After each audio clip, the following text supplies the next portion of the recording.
Hello, thank you everyone for joining us today for this AHA session about our new book series, Video Games and the Humanities. Just so you know, this session will be recorded and also later uploaded on YouTube, because contrary to a certain president, we are still allowed to do that. So if you don't want that, if you don't want the public or people to see your face, please turn off your camera. Thanks. My name is Rabea and I'm acquisitions editor in the history department of the Gruyter. And I'm thrilled to more or less lead the session on the book series on video games today.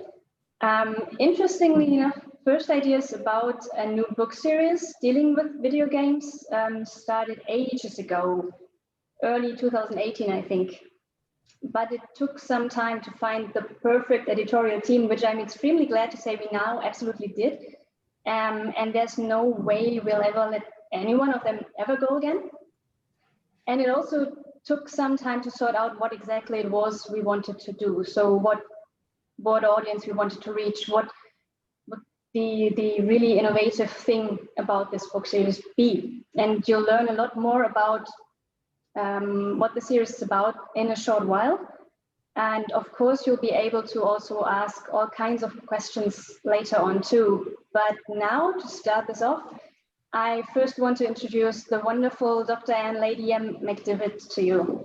She was the first one who trusted us with her manuscript. So her book is also the first one that was published in the series. It's called Hot Tubs and Pac-Man, Gender and the Early Video Game Industry in the United States, 1950s to 1980s. And it was actually just published last October, so a couple of months ago. And in the year 2020, the year of, I don't know, hold my beer 20th century. So that's an extremely admirable thing to do. And she put a lot of work and effort into it, and it shows. It's a brilliant book. Anne, who is a digital humanities librarian at the University of Alabama, works on video games in the 1970s and 1980s, gender and culture, and she received her PhD in history with a minor in digital history from George Mason University. I'm very happy she's here with us today, and also very curious as to what she's going to tell us about the book now. Anne, you have the floor. All right, thank you so much for that introduction. And yeah, I can definitely say that writing your first book and getting the manuscript out in the middle of a pandemic, that is quite an experience. And so, you know, I guess that's something I can put on my resume, is that I wrote a book in 2020. So I'm going to talk a little bit about how I came to this topic and how I came to the book itself. And then I'm going to talk a little bit about what I talk about in the book. And then I guess we'll open up for questions. So originally, I actually was not going to do my research on video games. Video games was just a hobby of mine, a pretty big hobby. I went into my research actually as a civil rights historian. And so I was in the middle of doing research on the long civil rights movement in the US.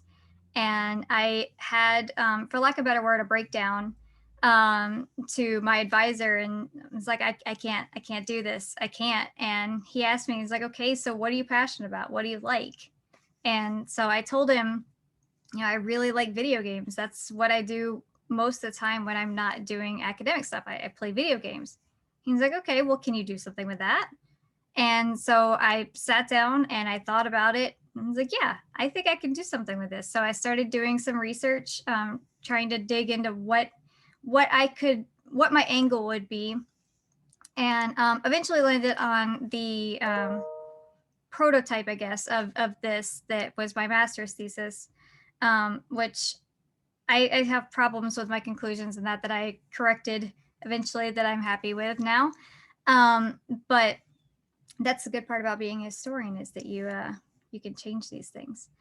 But that was my journey to writing this book and becoming a video game historian. And so it's really exciting for me to be able to do something like this academically, professionally, but also, you know, it's something that I'm very, very passionate about. So it just kind of wraps everything up into one nice package. So let me talk a little bit about the book itself. So it is a book that's it's a look at the gender nature of the early industry in the 1970s and 1980s. I do have some information earlier than that, which is why the book says 1950s, that is relevant to the trajectory of how the gaming history went. There were attempts to incorporate women into development roles and also market video games towards women and girls as players. But that the industry began as a world that was strongly gendered male. And the early 1980s saw a little bit of blip of hope that because it was such a countercultural type of industry that was so focused on fun and trying to break down barriers, that maybe it would include women, that it would be a little bit different. But that did not happen. The crash happened in 1982, 1983. And along with that, everything essentially ended with trying to incorporate women and trying to market towards women. So many of the threads that I research in this book and talk about in this book have actually continued on into the current day, and there are definitely gender parallels in the industry. And so I think that that's why this book is so important, is there wasn't particularly a break. A lot of people think that in 85 Nintendo came out, then Japanese market happened, and then there's this cultural break, but there's really not. So I think that that's why this is so significant to look into. And so the book itself, I'm looking at initially the industry, who is part of it, especially in the 1970s, who established it, including some of the very sexist rhetoric and the workplace itself. The hot tub in Atari is pretty famous. I have a quote actually. Where is it? It is from Jeff Bell, and he said that they were a bunch of free-thinking, dope-smoking, fun-loving people. We sailed boats, flew airplanes, smoked pot, and played video games. All on the clock, which is wild. And Nolan Bushnell said that with a young demographic, a corporate culture of fun naturally evolves, that we found out our employees would respond to having a party for hitting quotas as much as having a bonus. We became known as a party company because we'd have a keg on the back lot all the time because we were hitting quotas all the time. And so despite the fact that Nolan Bushnell and Atari itself was very, very focused on fun and trying to be countercultural with the industry, they did still embrace a lot of the sexism, especially in marketing and rhetoric. I'm going to actually share this because it's quite an interesting piece. Can everyone see this? Okay. So this is a 1983 model rating evaluation, the Bo-Derek scientific method. I mentioned it in the book as well. This was found in the Atari archives, and it is a rating of all of the models that were on the floor at AOE in 1983. And as you can see, it's pretty terrible that number one is back to the kennel. So this is not unusual for the time, and it is not unusual for the industry itself. The whole idea of models has not gone away either. And advertising and looking at how they were talking about games, they definitely thought that their audience was guys like them. Donna Bailey was constantly saying, you know, if people were saying that we could only market movies to men, they would get laughed out of the room, but that's how they would do at Atari. And so eventually there was a game that kind of changed things, and I'm kind of wrapping it a little bit here. Pac-Man came out, and Pac-Man kind of changed the game in terms of how things would be marketed, how things were, the industry blew up with Pac-Man. And so women started to get involved in development, and women were actually marketed towards because the industry realized that cutesy games were popular with women and girls, and so they could make money off of it. So they were bringing in more women to develop games. They were bringing in more women to try and put colors in games because they thought that that would help. But the important part about this is that there were actually a few women who were involved in development. There are not many, but there were some. And this actually ends when the crash happens in 82, 83. I also talk quite a bit about the proliferation, trying to think of the word I want to say here. There were many X-rated video games that came out in 82, and a lot of them actually included a lot of sexual violence. And so I talk about how that is also important for the crash, that this is not just an ET thing. People talk about ET all the time, but the game honestly gets the worst reputation in the entire world, and it doesn't deserve it. And so I wrap up the book by talking about how the rhetoric and the behavior of the industry in the beginning has actually continued into now, and that gaming did not stop being like that. And so that's an overview of the book itself and a little bit of how I came to get to this topic. And so I guess we can open to any kind of questions now.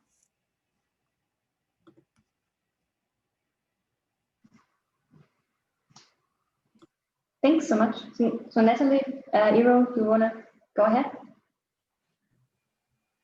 Shall I start, or do you want to start? Yeah. Go ahead, please. Okay, so thanks so much. And so having read your book during the entire editing process, it became very clear to me that your topic actually required a lot of archival work. Can you maybe tell us a little bit about your process? So what did that actually mean in the context of video games, and maybe also about the difficulties and maybe even some hidden gems or surprises that you encountered? Yeah, definitely. So most of my archive work actually, I looked in the archives at the Strong Museum in Rochester, New York, the Strong Museum of Play. And if you guys have never been there, I highly, highly recommend it. It's a fantastic museum, has great collections. But the archivists there are fantastic. And I went initially thinking that I was going to look at the papers of Ken and Roberta Williams from Sierra Online. And so I was thinking that that would be my target. Roberta was one of the few women who was actually in active development at this time period. And so I figured, what was she saying about it? Was she saying anything? What do these papers include? And so I got through their documentation, and it was fine, but it wasn't really anything insightful. It wasn't anything that I could really work with. And so I kind of got into a little bit of a panic because this was like day 1 or 2 of my research trip. And I'm like, oh no, I'm out of things to look at. What do I do now? And they're like, oh, we have some other things that you might want to look into. So I started looking at some of Ralph Bayer's papers. I started looking into some of the Broderbund papers. And at the very, very end of my research trip, one of the archivists was like, oh, by the way, we just got the Atari Archive in as well. The collection's not completely finished, but you're more than welcome to go through it. And that was my treasure trove. That had everything that I really hoped for. It had tons of papers from the crash. It had lots of internal memos. It had the model chart that I just showed. That's actually in their financial records for some reason. And I think that in and of itself is very significant, that you find this 1983 model reading with like sandwiched in between financial records. And there were a lot of also design notes, had like dot matrix printouts of code that I was looking through to see if I could find anything in there.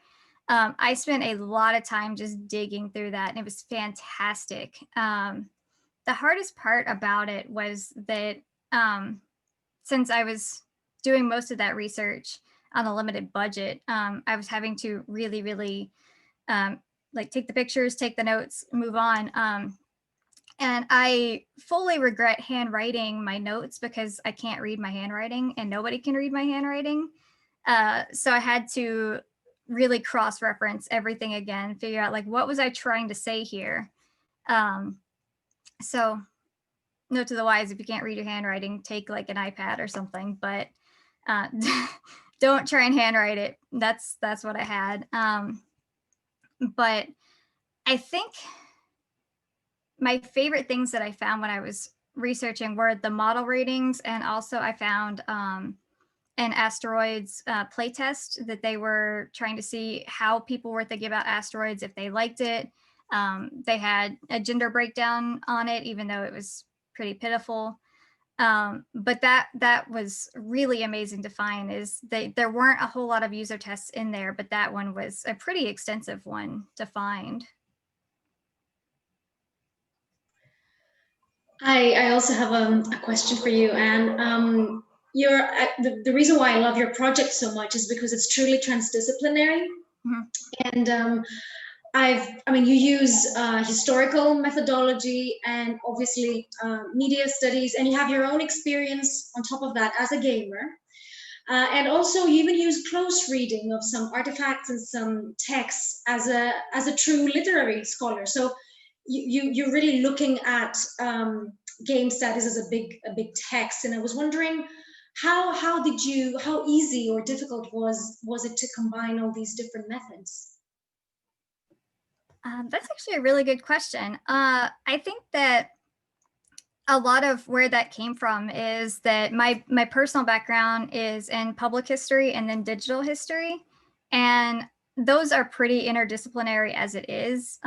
You can't just go straight into doing public or digital history. You have to figure out like, how do I work with people? How do I use different methodologies? And so it kind of came naturally to me to figure out, how do I actually tell this story in the way that I feel like does it justice? Yes, public history.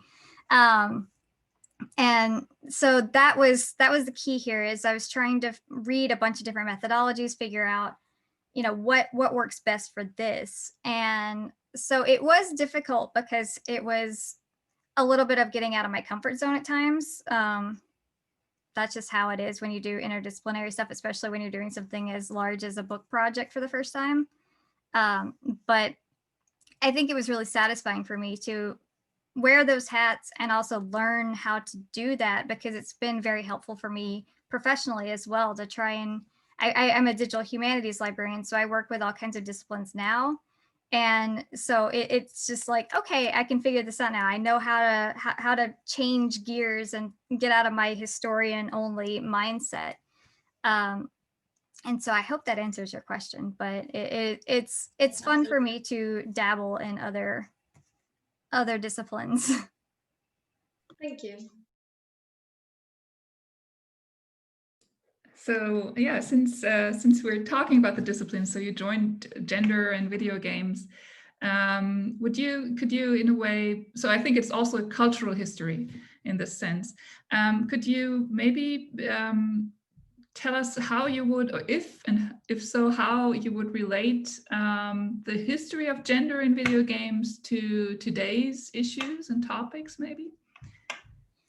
Yeah, my last chapter of this actually talks quite a bit about how there are so many connections in the 70s and 80s to what's going on now. And even some of you know that I've dealt with some fun backlash for talking about some of this. And I have, throughout my entire life, experienced pushback for being a woman who plays video games, whether it is a negative pushback or a unicorn syndrome type pushback of like, oh, you're the only girl that plays video games.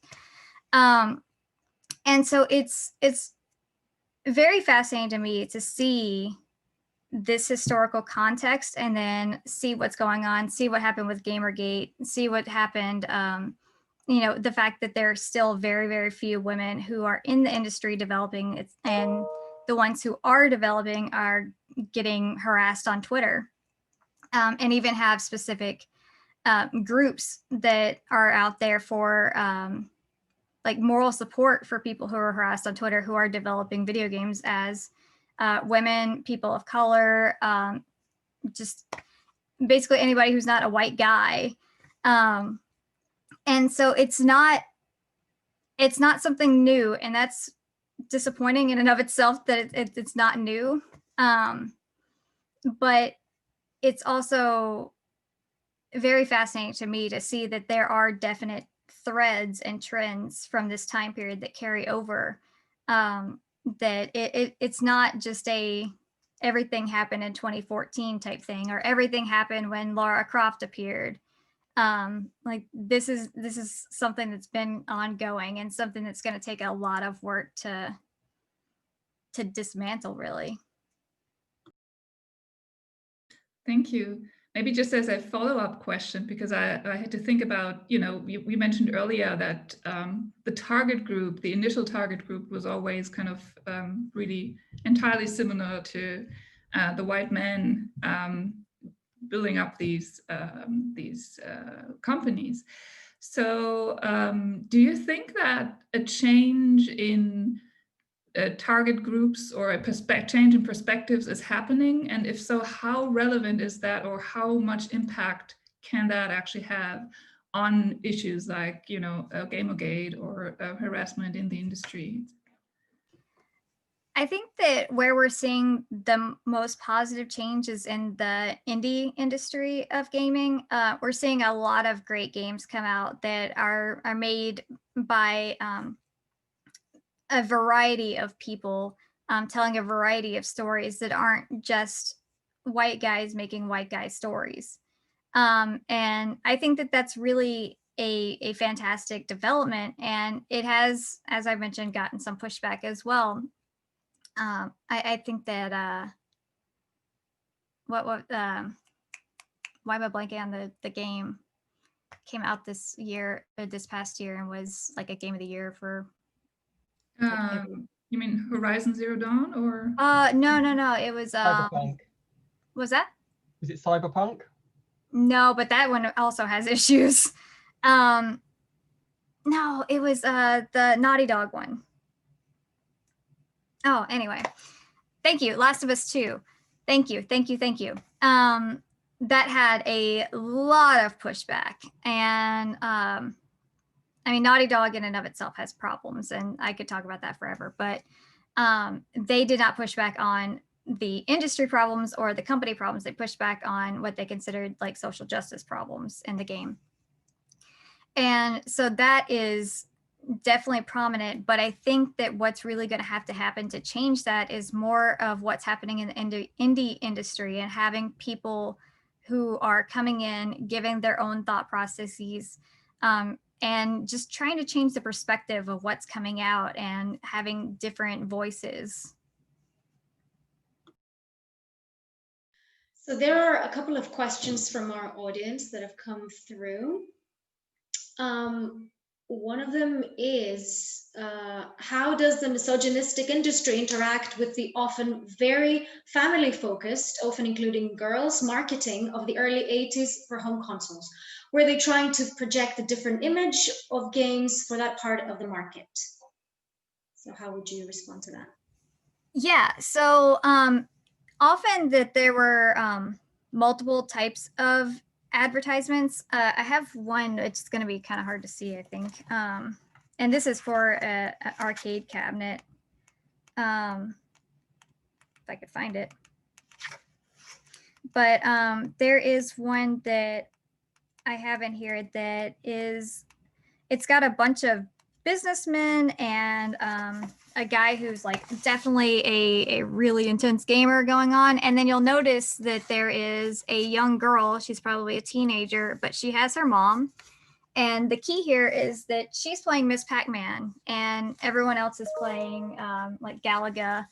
And so she's playing something that is safe for her to play with a mom figure with her. So that allows her to be in this space.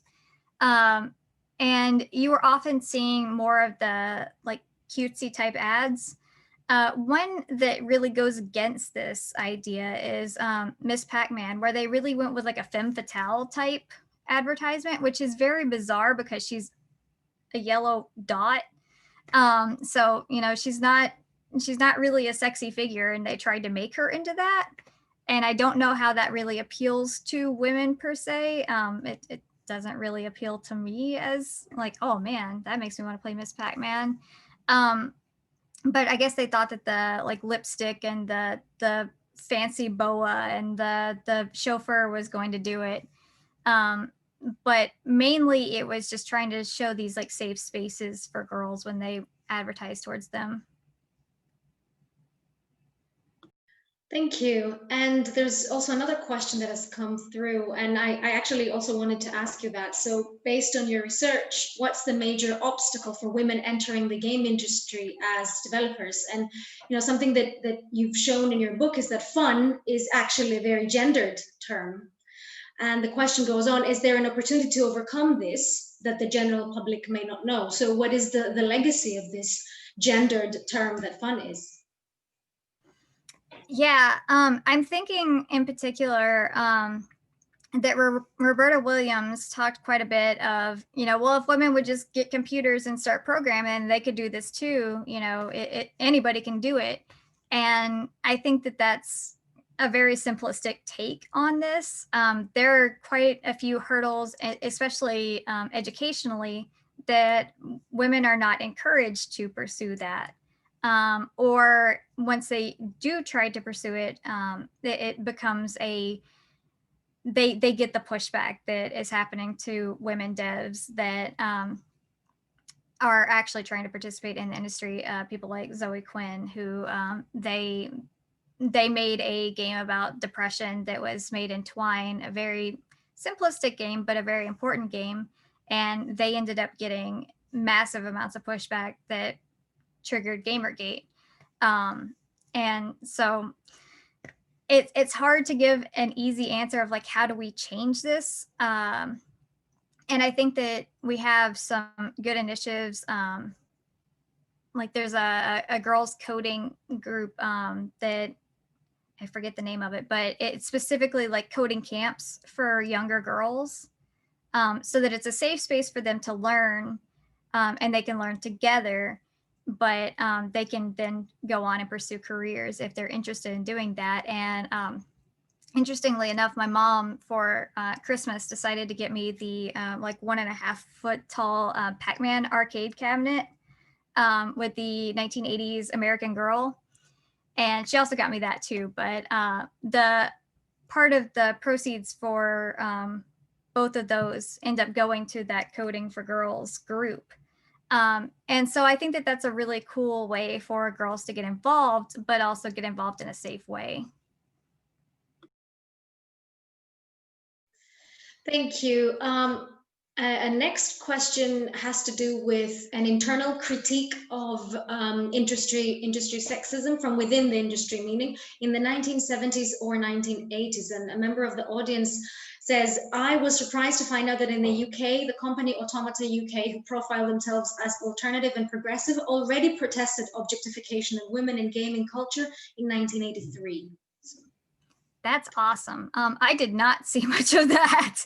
The most prominent pushback I saw was actually from Donna Bailey herself, who was part of Atari. And even most of her pushback was post her working in Atari. And she was saying how it really felt like she worked in a frat. But this was not current to the industry. So I didn't see a whole lot of that, no.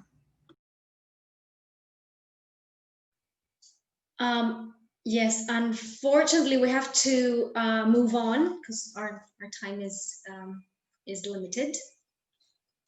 So. Yeah, I can take over right there. Thank you, Aghoro. Thank you, Nathalie. And thank you very much, Anne, for a wonderful presentation and discussion. You're not going to hear everyone clapping, so I'll just do it for everyone. And thank you very much. And I'm sure we'll find a way for maybe, I don't know, people who are interested in discussing this some more with you to just hang around after we're done with this. So we'll just move on with our with the program, just to tell you a bit about a series in which this wonderful book has been published. And at the end of this, we'll definitely let you get back to Anne and all these historical questions that still need answering, if you don't mind staying around a little longer, Anne. My name is Sasha Pullman. I'm a professor of North American literature and culture at the University of Konstanz in Germany, and I'm one of the co-editors of the series. And I'll just kick off talking about the series in a bit, because in a way it originated with a project I've been pursuing, and I was very happy to get everyone on board and have this wonderful team to work with that has enriched this so much. But I want to start things by giving you a bit of a history of how this came about, and I think some of you will be able to maybe recognize themselves or different experiences in that history, and that gives you some idea of what we're planning to do. I was working in American studies, mostly literary and cultural studies. I'm not a historian. I should have said that right away, just to get it out of the way. And I had a conversation with a doctoral student in 2017 who told me that she had just been accepted to a doctoral studies program, writing with a project on Bioshock and a historical approach to Bioshock. And that in accepting her, they told her that unfortunately nobody is capable of supervising the dissertation, really. So it's good to have her, but she's on her own. And I thought, well, how can that be? And at the same time, this was a very familiar story already. And I thought, hey, I know some of those people. I know a lot of people like that. And I've been in a similar situation.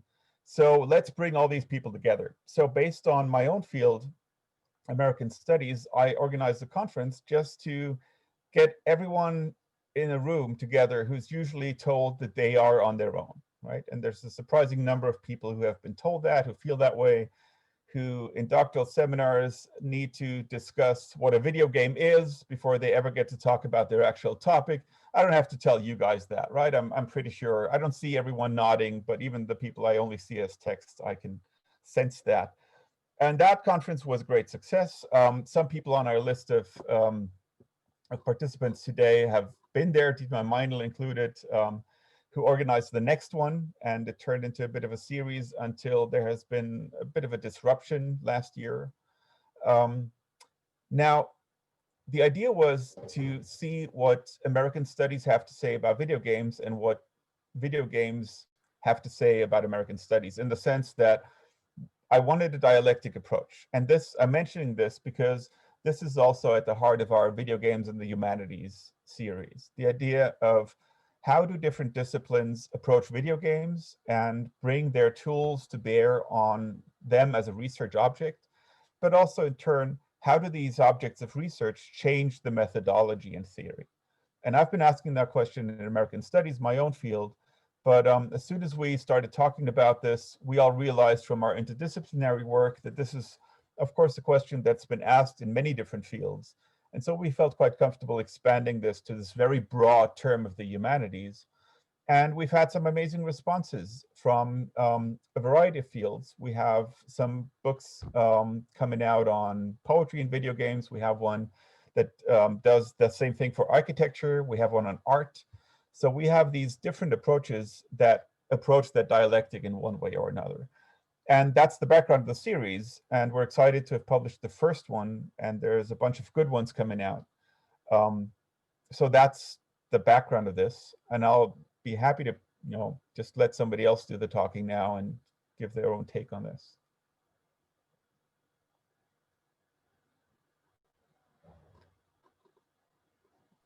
I wanted to jump in. Thank you, Sasha.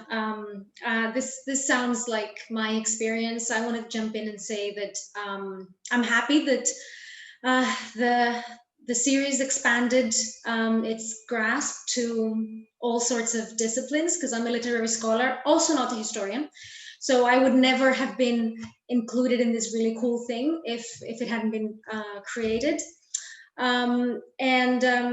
I was really, from the beginning, surprised to see that video games are just like any other text. And I'm a big fan of cultural materialism. So the fact that you can read every kind of video game as a text that disseminates ideology, I think this is something that we all have in common, that we examine, and all academic disciplines should aim towards, really. So yeah. And I want to add something, and that is that we're quite aware of the relation to game studies as a discipline in doing this, right? And that we all agreed right from the start that this is not about teaching something to game studies or just doing, again, what game studies has already been doing in the last 2 decades and longer, but that game studies needed to carve out its own niche and really establish its own territory when it set out to establish itself as a discipline. And acknowledging this, and this was really important, but we felt that, after 20 years of this being a very established discipline, it's time to get it in conversation again with the very disciplines it needed to distance itself from, right? So it had to make sure that it's not English literature studies early on, just to get that out of the way. But then it's time to say, okay, sure, let's forget all that territorial stuff that was going on. Let's see what we have to say to each other. Because there is no disciplinary difference sometimes in the people who are doing it anyway. So this is not about, replacing game studies, and also isn't just game studies. And it's not to sound dismissive, but really in a strict disciplinary sense. So, but really to say, what can we contribute to this while still working from the disciplines that we've been trained in? Almost to kind of follow along on that, in our early meetings, when we were talking about, game studies exist, humanities exist, we don't want to, reinvent some kind of digital wheel or anything like that, that we effectively spoke about the book series as being, I can't remember what the phrase we used, something like the third point of the triangle, in a way to bridge whatever humanities discipline was of interest and game studies, to avoid kind of trampling on anybody's existing territory or trying to re-say things that have already been said, but actually to try and kind of throw a rope between, say, architecture and game studies, or literature and game studies, or history and game studies. Because, my experience in history and game studies is, I imagine similar to many other people's, in that there is a generation of us in that kind of the geek will inherit the earth type thing of, we grew up playing computer games and not alien to us. We are both gamers and scholars. Other people are more scholars than I am, but we exist as we are. But yet there are elements of the sphere that are slightly resistant to seeing games as something worth studying or worth spending time on.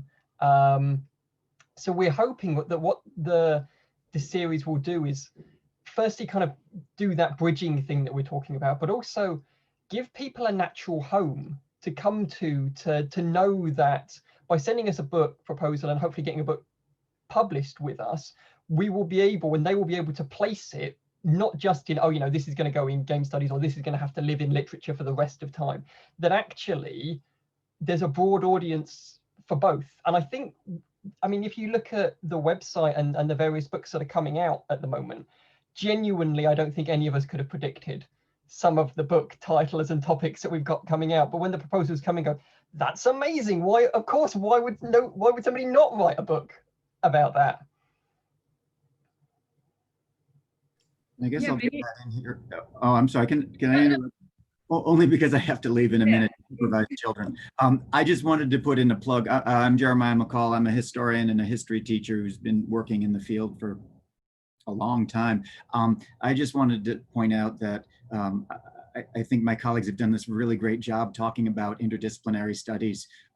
We really do mean history too. I'm interested in the historical text, and I love the fact that I have colleagues who are qualified to really think about sort of the non-history humanities class topics. So we've got 2 books that are coming out pretty soon, at least. Ylva Grufstedt's analysis, where she's looking at games as a historical medium and how sort of real world practices of developers influence the texts that were given from these historical games. And Esther Wright's also publishing with us her work on Rockstar Games, L.A. Noire, and what's the other one? Oh, Red Dead Redemption, and looking at paratext and how different, the paratexts are used to promote certain kinds of views of history and things like that. So we're very excited about those works as well. And please, if you have a public history topic or a topic about games as a historical medium, those are wonderful too. Thank Worth you. pointing out that Esther is actually in the room at the moment, so she won't mind that we tell everybody that her book coming along is fantastic and everyone should go out and buy it when it comes out. Truly. I can only add to that, and particularly what you just said about what video games to do with history or with other humanities, and I feel like that for me, video games always have a very strong potential for theorizing, for playfully engaging with ethical questions, metaphysical questions, etc. This is why I was so excited in joining this project, just because I think there's so much in the humanities, or in combining studying or writing about about humanities and video games, that there's so much potential in uncarving also how video games actually affect culture, or let's say different kinds of cultures, how they even affect them differently, and vice versa. Yeah.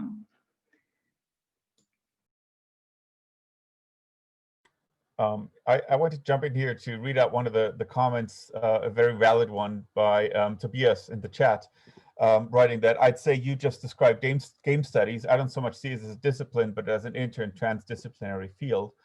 Not quite sure who the you refers to, but maybe it's all of us.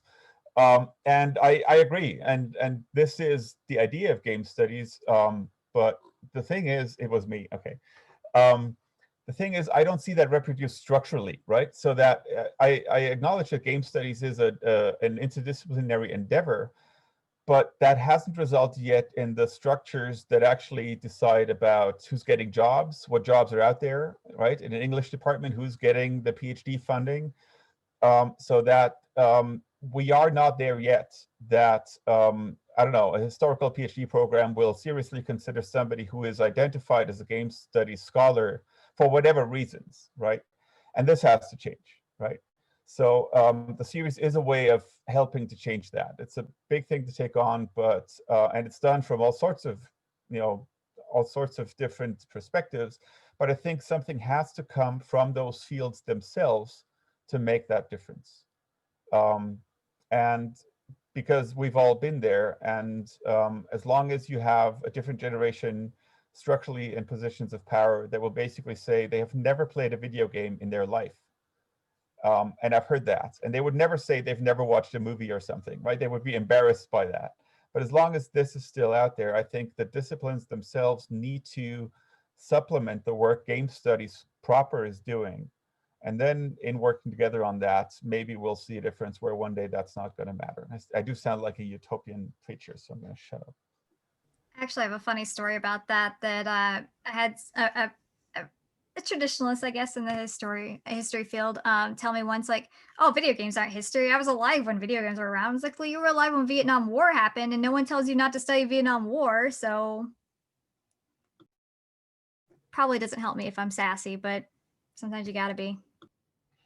Another thing to also slightly bear in mind with this is, again, this is coming very much from my own perspective of kind of traveling around, because I'm nominally a historian, notionally a historian, of going to conferences and talking to people, and sometimes talking about computer games. And what you often get is a lot of people go, oh yeah, that's really interesting, I'd never thought about that. And the idea of it being new and interesting and exciting isn't that alien to us, but the fact that someone like Rabea and de Gruyter was actually willing to kind of gather up people to do this and actually try and make it happen was incredibly pleasing from our point of view, because it's great, traveling like a weird historical game studies pilgrim's path from conference to conference, trying to spread the good word about Valiant Hearts or some kind of random First World War computer game.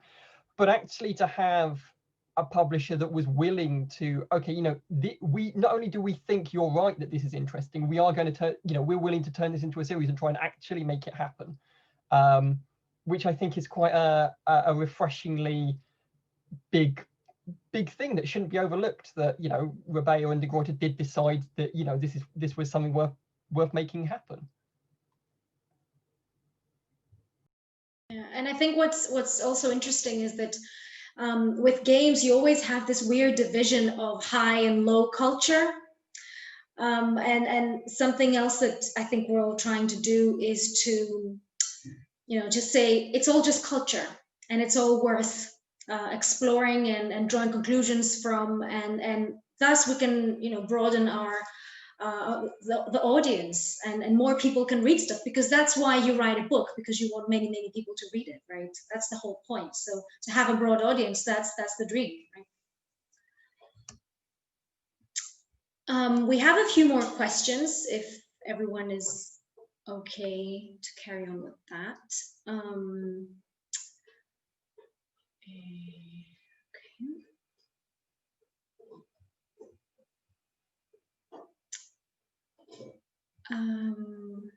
Okay, one member of the audience says, I vaguely remember reading somewhere that marketing became even more gendered in the late 80s, early 90s. That's for you, Anne.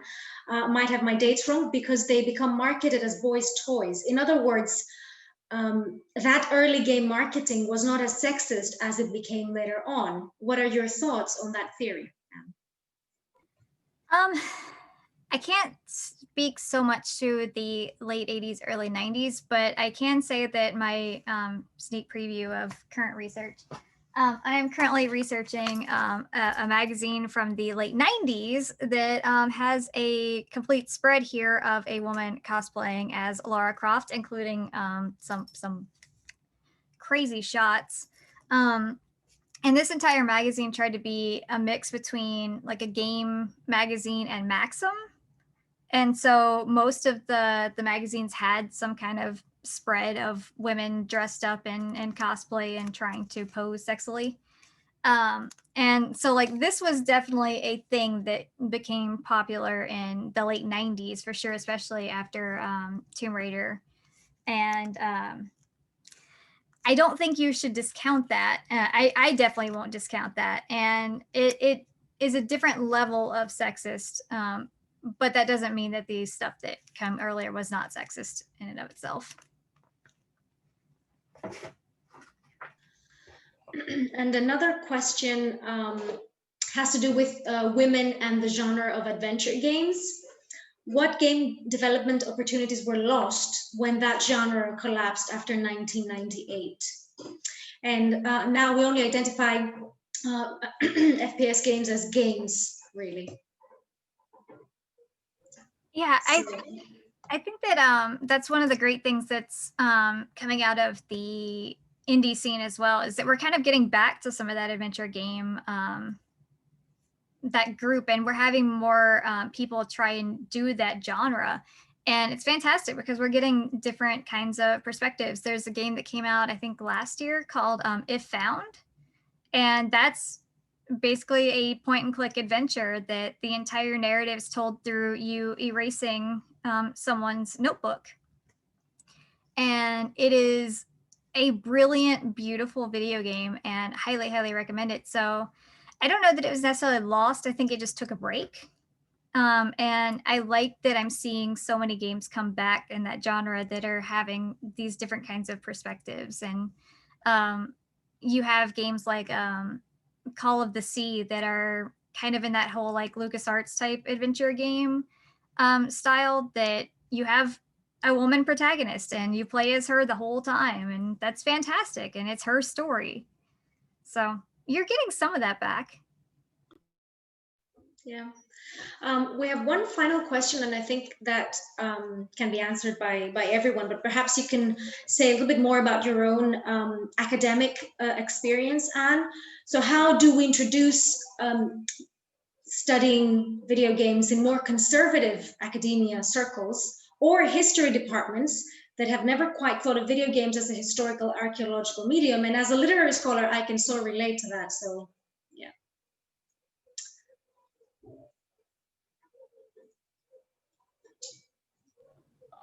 Go on, Anne.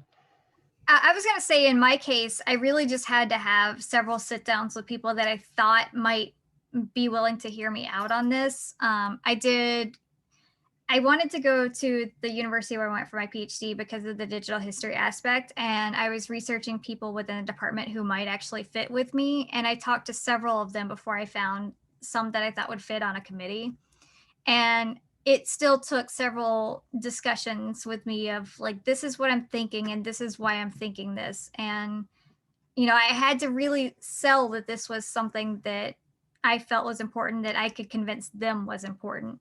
Obviously, I was able to do that, but it is a little bit more legwork than, you know, someone who's reading like Civil War letters. You know, everyone's going to say, okay, that's history, fine. And so you really have to be willing to do that legwork and try and, I don't know if anyone's done the subreddit of like, explain it to me like I'm 5. You kind of have to do that. Just to follow on, I have actually been asked this question in job interviews, and my answer to that question has made me the barely employed man I am today. But my approach to it has always been on a couple of things. Firstly, there used to be a professor at the university where I did my PhD who was fond of saying that if it matters to people, it should matter to historians. And I think that as a slogan is a really good starting point. And then the second part is just to basically beat them to death with statistics. So I'm a First World War historian. Within 18 months of Battlefield 1 being released, it had sold 25 million copies, had 25 million active players, probably making it the most successful piece of First World War related media that had ever been created at that point. And if we think that of those 25 million players, none of them were our students when they came to study the First World War, then we're kidding ourselves. History, I mean, that kind of history departments that are conservative with a small c, definitely exist. But I always try to explain it to them in the sense of whether or not you think this is history or not, this is where our students are getting their history from. So we can either pretend that they're not and carry on as it is, or we can interact with it and try and understand what it is that our students are bringing to the seminars that we're going to teach them. I think that's a fantastic answer. The interview panel were much less convinced, but there we are. Does anyone want to add to that? Sasha, Aghoro? Because we don't have any other questions. Yeah, well, I think a part of thinking about introducing a new project or any transdisciplinary project really to an academic circle, you have to kind of make up your mind and really accept the fact that there will always be a conservative side to any department, and there will always be people who want to just maybe focus on one author or one genre or, you know, one discipline. How dare they? But you know, that's fair too. And the truth is that you can always learn from people who really just dabble in the one field, and kind of use that to your advantage. And in my experience, you know, doing a transdisciplinary project in a rather conservative English department, I just latched on to the people who were interested and who could help me, and with whom I could have meaningful conversations. And really, it developed, and you know, people will find each other like we did. So.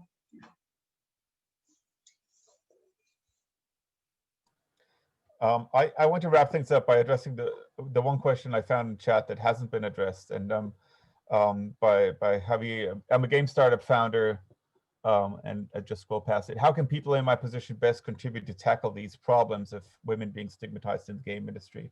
I'm not an expert on any of this, and maybe I'm not qualified to talk about this, but from the perspective of a cultural studies scholar, I think what the manuscripts we've received and what the work that's been done by people who are here and also the people who have submitted manuscripts is that the first thing is to accept that your average gamer isn't a teenage boy, right? And once that changes and you're not making games for 15-year-old guys and you're not imagining what they like, then there's a big step ahead.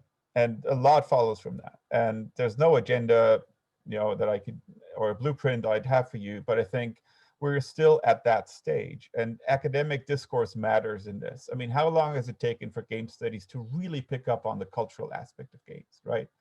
And that's the work we're trying to do here. And I hope that at least answers a little bit the big question you raised here. Fantastic answer. Quoting here. Yeah, thanks so much. I think that, yeah, we don't have any more questions and only 2 minutes left. So thank you all for this. It was a lot of fun for me. I didn't have to do anything. Thank you all. Thank you, Anne. Thank you everyone for coming. If you have any questions, you can always drop me an email, ask me anything. Maybe I'll answer, but I will read. I will read everything you sent me. And yes, this, like I said, this was recorded. It will be uploaded, and I'll circulate the link as soon as possible. Thanks again for this. Bye.